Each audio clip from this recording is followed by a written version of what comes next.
5 tashabbus olimpiadasi doirasida futbol sport turi bo'yicha Toshkent shahar Yunusobod tumani davlat xavfsizlik xizmati kubogi musobaqalari boshlab yuborildi. Unda tumanning Kattaqo'rg'on hamda Oqtepa mahalla fuqarolar yig'ini jamoalari bir-biriga qarshi o'yin olib borishmoqda. Shu kungacha Yunusobod tumanida ushbu musobaqada 4 ming yaqin yoshlar ishtirok etdi. 64 ta mahalla yoshlar o'rtasida bo'lib o'tdi.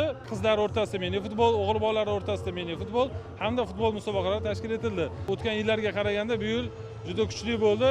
Shu bois har bir o'yinga standartga to'g'ri keladigan maydonlar, standart to'g'ri keladigan sudyalar hamda nizom qoidalariga asosan o'tkazdik har bir o'yinni. Final o'yini yuqori sur'atda, keskin va murosasiz kurashlar ostida o'tdi. Har ikki jamoa birdek g'alabaga loyiq bo'lsa-da, asosiy vaqt yakuniga ko'ra hisob 1-0 ko'rinishida tumanning Oqtepa mahallasi jamoasi foydasiga hal bo'ldi.